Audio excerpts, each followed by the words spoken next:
Bien, vamos a trabajar con la ecuación de la energía. Este tema corresponde a lo que respecta a los conceptos de las ecuaciones fundamentales de la mecánica de fluidos, en este caso del curso de hidráulica. Bien, vamos a detallar, ¿no?, lo que deseamos, o lo que deseamos perseguir o deseamos aprender. La ecuación de la energía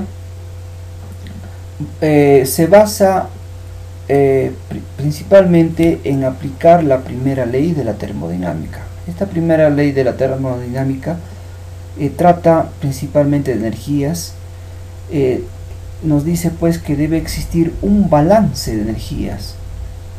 Si tenemos o estudiamos un sistema, energía que ingresa debe ser igual a la energía que sale. Entonces aquí vamos a trabajar con tres tipos de energías, principalmente la energía potencial, cinética y la energía de presión, y vamos a integrar también otra energía que sería la energía de pérdidas por fricción.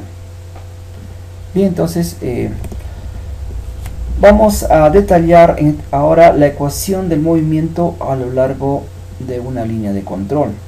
Para este tema es importante recordar los conceptos que hemos trabajado en la ecuación, en este caso de la hidrocinemática, cuando hemos visto o aplicado la ecuación o el método de Euler para describir el movimiento de una partícula. También vamos a trabajar ahora. Cuando hemos trabajado en hidrocinemática no hemos considerado fuerzas ni la masa, en todo caso, del fluido, pero ahora sí vamos a integrar fuerza y masa. Entonces nos dice que se consideran las fuerzas que se oponen al movimiento, las cuales desarrollan un trabajo mecánico para vencer dichas fuerzas. Bueno, vamos a encontrar fuerzas que se oponen y fuerzas que producen el movimiento también. Vamos a encontrar fuerzas de presión, ¿no?, que va a producir el movimiento de ascenso, en todo caso, de un fluido. Vamos a encontrar fuerzas gravitacionales, o en este caso del peso, que podría ocasionar descenso, ¿no?, o para la caída de un fluido.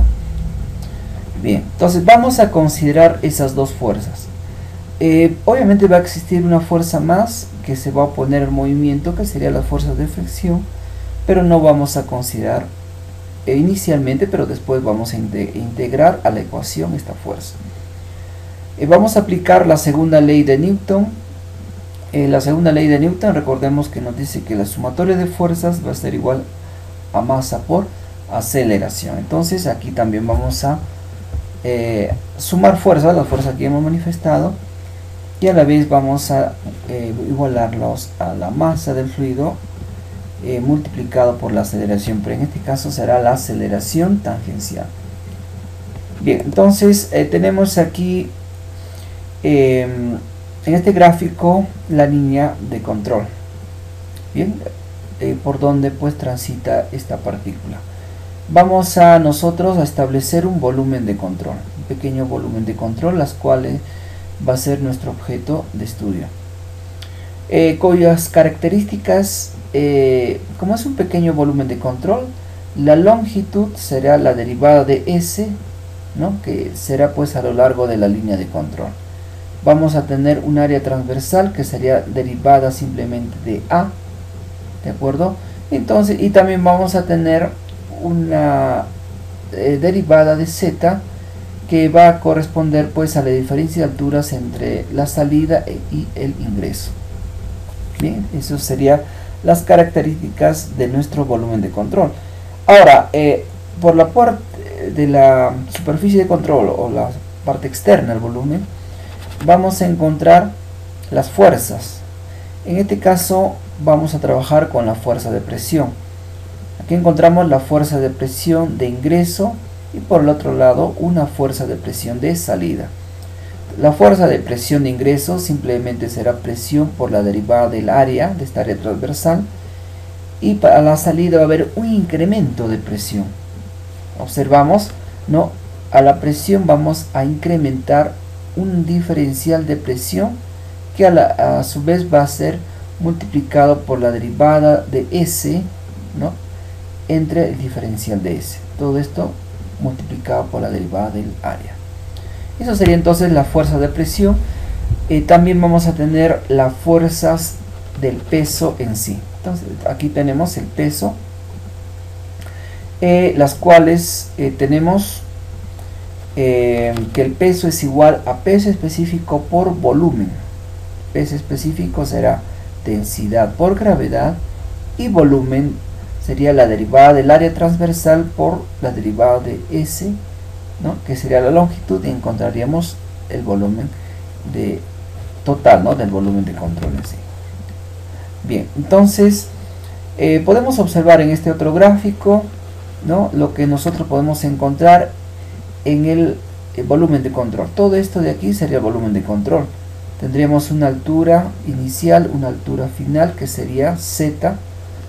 También encontraríamos fuerzas de presión, ¿no? Observemos fuerza de ingreso y fuerza de salida, dos presiones. También encontraríamos, como hay movimiento, vamos a encontrar velocidad, ¿no? Velocidad de ingreso y velocidad de salida. Bien, obviamente también presión de ingreso y presión de salida. Bien, a ver, entonces para esta representación gráfica vamos a aplicar la segunda ley de Newton. La segunda ley de Newton nos dice que la sumatoria de fuerzas es igual a masa, o en todo caso la derivada de masa por la aceleración. En este caso sería la aceleración tangencial, ¿no? La aceleración en plano osculador, de acuerdo a nuestro estudio de hidrocinemática. Entonces vamos a reemplazar las tres fuerzas. Tenemos acá fuerza de presión de ingreso menos fuerza de presión de salida, y menos también la fuerza del peso, pero en este caso descompuesto a lo largo de la línea de control que tendríamos aquí, ¿no?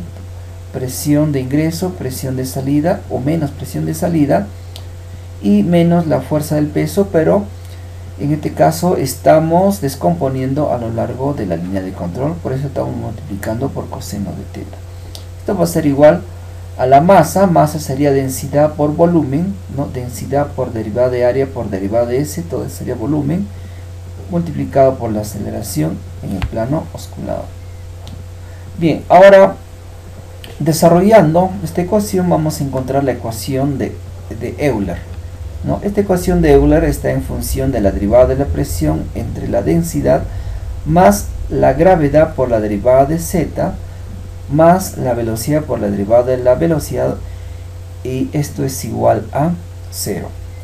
Bien, las características de la ecuación de Euler: como no se ha considerado las fuerzas de fricción, entonces estamos trabajando con un líquido perfecto sin viscosidad, y también estamos asumiendo que, de acuerdo a la aceleración en el plano osculador, por ejemplo, tiene una derivada de la velocidad respecto al tiempo. En este caso nuestra partícula no varía la velocidad en función al tiempo, entonces sería para un flujo permanente.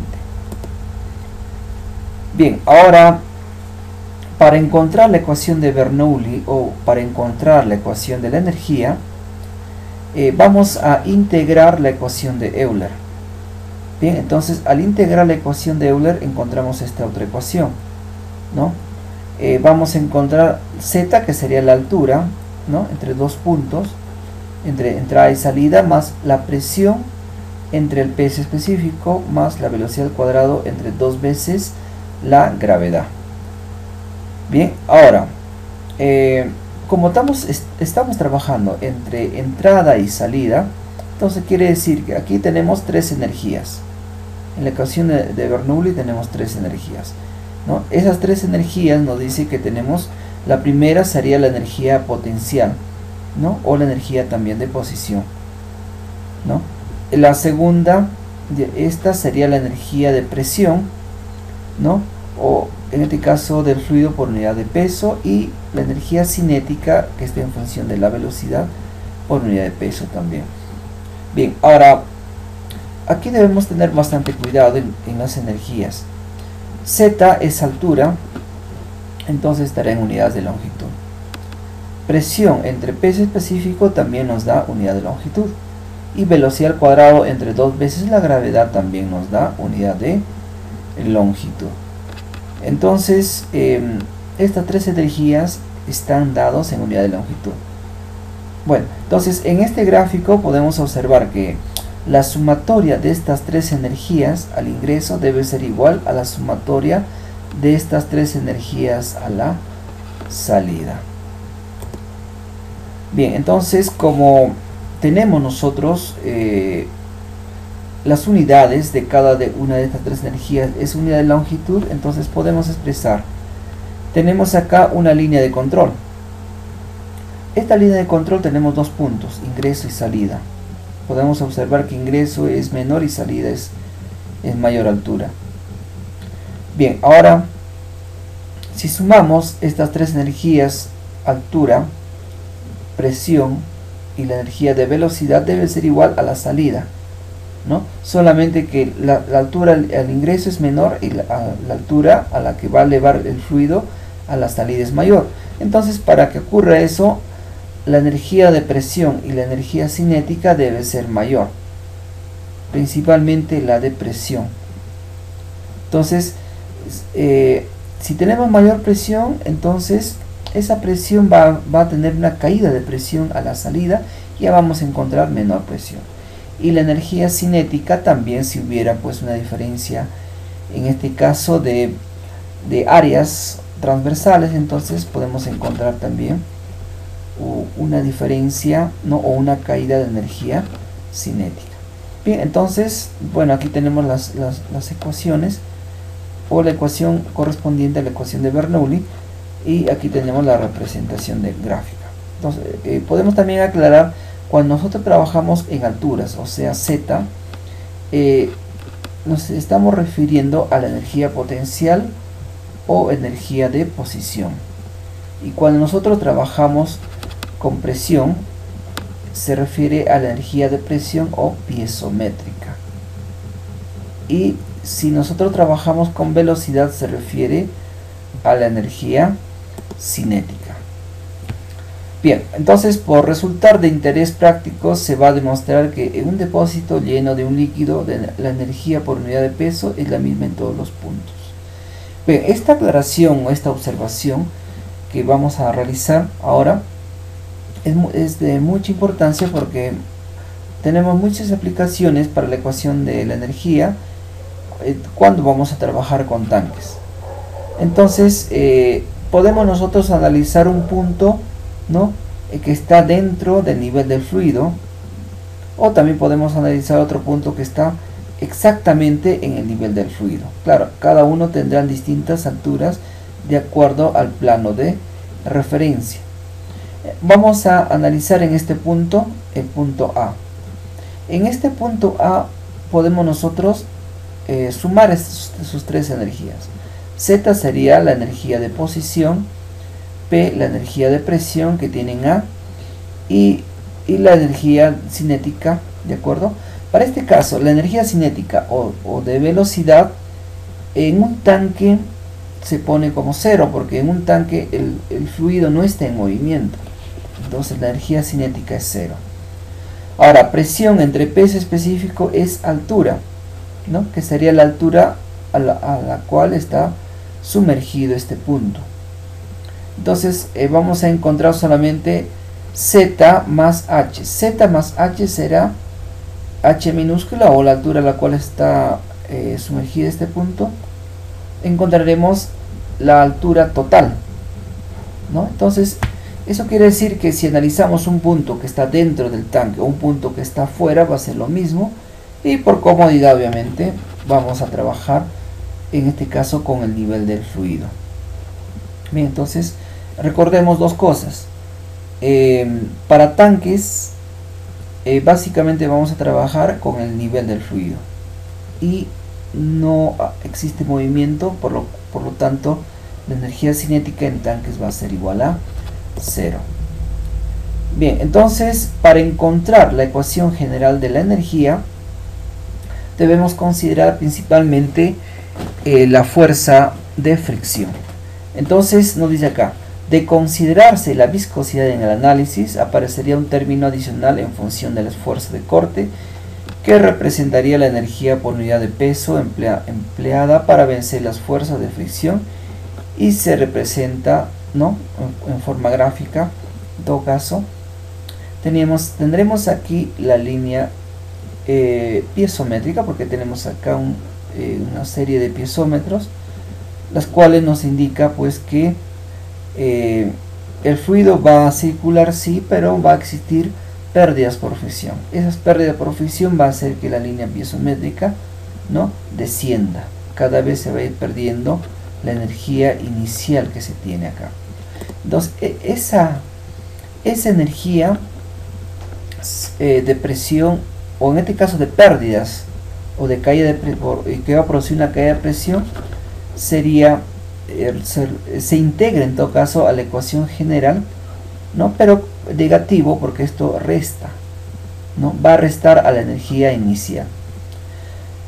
Bien, ahora si no consideramos nosotros las pérdidas, de todas maneras en el punto 1, en este caso el ingreso, vamos a tener mayor energía, y en el punto 2 o la salida menor energía. Para que exista una equivalencia, ¿no?, una equivalencia matemática, esa diferencia de energías o pérdida de carga es esta parte, ¿no?, H sub P, ¿no?, y va a ser negativo justamente para poder establecer o encontrar un equilibrio matemático en este caso.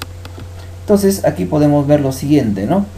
En el ingreso y salida tenemos la energía de posición o potencial. Para que pueda existir movimiento de 1 hasta 2, ¿no?, tenemos que encontrar que en 1 encontramos mayor presión. Entonces encontramos la energía de presión o piezométrica. ¿De acuerdo? Entonces la salida obviamente disminuye esta energía. También podemos encontrar una energía cinética. En este caso, si es que entrada y salida tiene el mismo diámetro, esta energía cinética va a ser lo mismo. En este caso la velocidad va a ser lo mismo. Pero si existe una diferencia de áreas, en este caso ya no va a ser la misma energía, va a haber una diferencia, ¿no?, de velocidades, por lo cual nos va a dar una diferencia de energía cinética. Bien, y aquí tenemos la energía de pérdida por fricción, ¿no?, obviamente que se va a establecer para poder encontrar la equivalencia. Bien, entonces esto es la ecuación general de la energía. Inicialmente no hemos considerado las fuerzas de pérdida por fricción, pero ahora estamos añadiendo a la ecuación de Bernoulli y encontramos la ecuación general.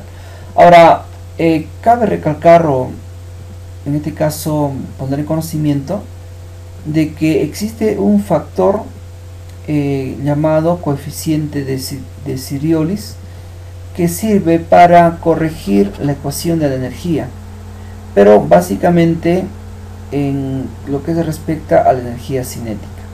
Recordemos que hay una distribución de velocidades, ¿de acuerdo? Ahora, la velocidad varía de 0 hasta una velocidad máxima. Obviamente esta velocidad que tenemos aquí, velocidad 1 de ingreso y velocidad 2 de salida, representa pues la velocidad media. No es la velocidad máxima ni tampoco la velocidad 0, sino es la velocidad media. Pero para corregir la distribución de velocidades tenemos un coeficiente alfa que se llama coeficiente de Coriolis. Ahora, este coeficiente, aquí tenemos una fórmula para encontrar este coeficiente, que va a estar en función de la velocidad a una determinada altura, ¿no?, y la velocidad media, ¿no?, y vamos a integrar a través de la derivada del área. Bien, entonces el valor, dice, de este coeficiente depende de la distribución de velocidades, ¿no?, en la sección de ingreso y salida. Cuando nos indica su valor, como ocurre en muchas situaciones prácticas, vamos a asumir este valor o este coeficiente como 1.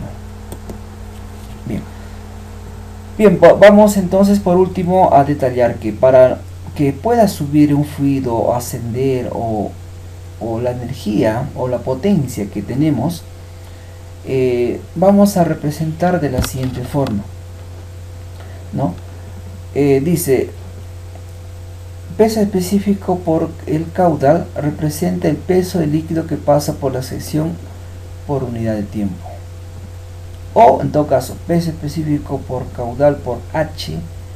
H sería la sumatoria de las tres energías, ¿no? Sería entonces, representa la energía por unidad de tiempo, es decir, la potencia de la corriente con respecto al plano de referencia. Ahora, si esta potencia o este cálculo lo dividimos entre 76, encontramos la potencia en H. Bien, entonces esto sería el detalle de la clase correspondiente a la ecuación de la energía. Muy bien, muchas gracias por la atención prestada.